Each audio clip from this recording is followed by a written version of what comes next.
சென்னை மாநகராட்சி முற்றுகை போராட்டம் ஆகஸ்ட் 1. துப்புரவு தொழிலாளி கிட்டத்தட்ட 9000க்கும் மேற்பட்ட ஒப்பந்தம் நிரந்தர தொழிலாளினுடைய வாழ்வாதாரத்தை பார்க்குற தொடர் போராட்டம் கடந்த திங்கட்கிழமை 28 மண்டலம் 5 ஆரம்பித்து 29 மண்டலம் 6லையும் 30ஆம் தேதி மண்டலம் 4லையும் 31 மண்டலம் 8லையும் இன்று போராட்டம் தொடர் முழுக்க போராட்டம் முடிஞ்சுது. எனவே மாநகராட்சியை தனியார் மயத்தக்கூடாது, NULM தொழிலாளிக்கு குறைஞ்சபட்ச ஊதியம் அமல்படுத்த வேண்டும்.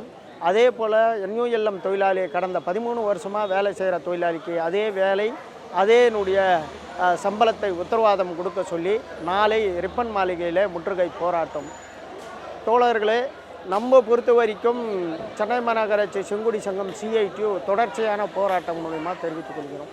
மண்டலம் 1, 2, 3, 7 ஒரு பகுதியும் சென்னை என்வீரோ என்ற கம்பெனியும், அதே போல் மண்டலம் 9லேருந்து 15 வரைக்கும் இருக்கிற தனியார் கம்பெனி ஹர்பேசர் ஸ்மித் என்ற ஸ்பெயின் கம்பெனியும் கான்ட்ராக்டுக்கு விட்டுட்டு கடந்த அதிமுக அரசு அந்த அரசு கிட்டத்தட்ட 6000 கோடிக்கு 10 வருஷம் குத்தகைக்கு விடப்பட்ட செப்டம்பர் 2020 30ஆம் தேதியிலிருந்து கான்ட்ராக்டுக்கு விட்டாங்க. மீதி இருக்கிற மண்டலங்கள் மண்டலம் 4, 5, 6, 7 ஒரு பகுதி 8 மட்டுமே மாநகராட்சி கைவசம் இருக்குது.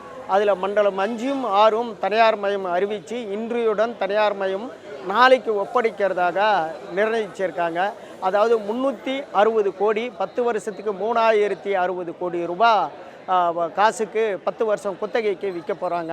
இந்த தொழிலாளினுடைய வாழ்வாதாரம் ஒட்டுமொத்தமான பாதிப்பை ஏற்படுத்தும். அதே போல் NULM தொழிலாளி அந்த வேலையை பாதிக்கும் பொழுது நிரந்தர தொழிலாளி மண்டலம் 5ல் இருக்கிற தொழிலாளி மண்டலம் 4க்கும் மண்டலம் 6ல் இருக்கிற தொழிலாளி மண்டலம் 8க்கும் மாற்றப்பட்டால் அங்கே இருக்கிற NULM தொழிலாளியும் நிரந்தர தொழிலாளியும் வேலை பாதுகாப்பு என்பது இருக்காது. எனவே அதுக்காக தான் தனியார் மயம் கூடாது, அரசாங்கமே மாநகராட்சி நிர்வாகமே இந்த வேலையை எதிர்பார்த்து இருக்கிற NULM தொழிலாளியை நிரந்தரப்படுத்தணும். அந்த தொழிலாளியினுடைய வாழ்வாதாரத்தை பேணி காக்கும் வகையில் இந்த தமிழக அரசு முடிவு செய்யணும் என்று நாளைக்கு முற்றுகை போராட்டத்தை செங்குடி சங்கம் CITU சார்பாக நடத்துகிறோம்.